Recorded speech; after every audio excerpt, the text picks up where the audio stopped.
Hello again, Bill Pfeiffer speaking from Marysfield. Good to be with you, especially during these really uncertain times. It's extremely difficult to figure out where we're at with one thing or another, with all of the things that are bouncing around that just seem to have no logic, no reason, no sense involved with them at all. I was thinking the other day that in the 1950s, when I would talk to people, truth was an act of the intellect. It was something that if you gave people information, data, studies, research, and evidence, they would say, ooh, I understand and I believe and I understand that. In the 60s, when I began teaching, I thought that truth was still an act of the intellect, and so I would back kids into a corner with logic and whatever. And as soon as they felt uncomfortable, they just would walk out of the corner, not give me any evidence or documentation or information or studies that proved their side of the issue. And so what happened was truth was an act of the intellect for, well, since Socrates and Aristotle, and it became in the 60s and onward an act of the emotions, your feelings. And so we've got now designer truth, whatever you believe and feel good about in the morning, you can feel bad about it late in the morning and change your mind. It doesn't make much difference. I did teach Latin and some Greek, and often when I would talk with the kids, I would talk to them about Socrates and Aristotle. And here's a couple of things they had to say.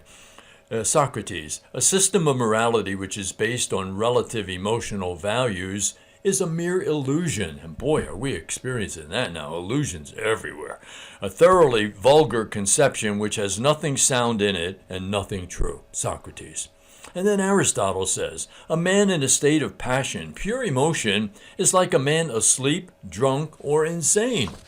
And that seems to really document or verify or describe the situation that we're involved in. I just heard the other day that Columbia University is going to have 6 graduations depending on color of skin and financial situation.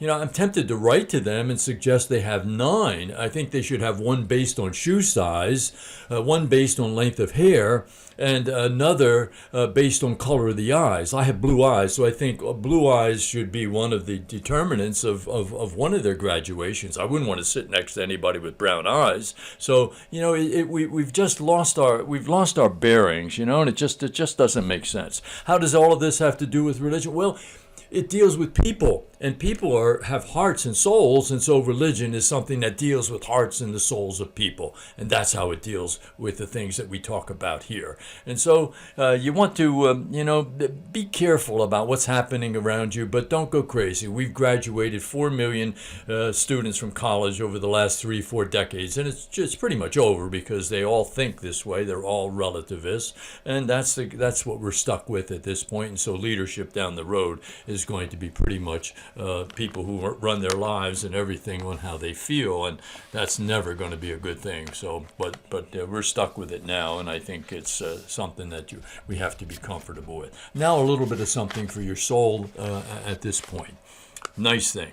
This is a quote from Zephaniah to start. The Lord your God is with you. He is mighty and mighty to save. He will take great delight in you. He will quiet you with his love.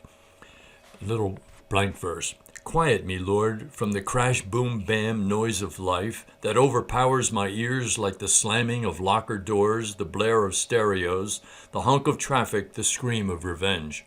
Slow me, Lord, from the hit-and-run pace of life that overwhelms my peace like the breathlessness of time, the blur of yesterday, the rush of tomorrow, the press of tomorrow.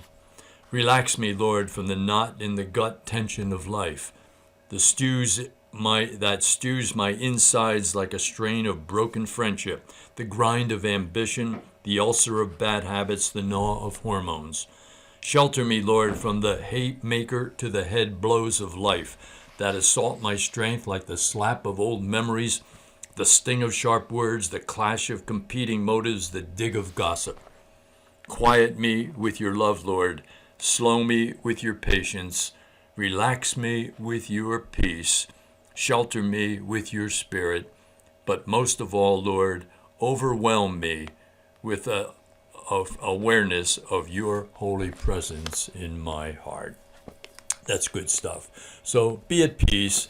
Happiness tomorrow depends on doing the truth that really has evidence and documentation about it. So happiness tomorrow doesn't depend on your emotions, but it depends on doing the truth well in your life, and from that the Lord will offer the happiness that you're looking for. At the Last Supper, I counted again, 19 times he used the word truth, true, or truly, and one of the lines he used was, he prayed to his Father, consecrate them in truth, not in the emotions, consecrate them in truth. And then people say, what's the truth? Well, then he said, your word is truth.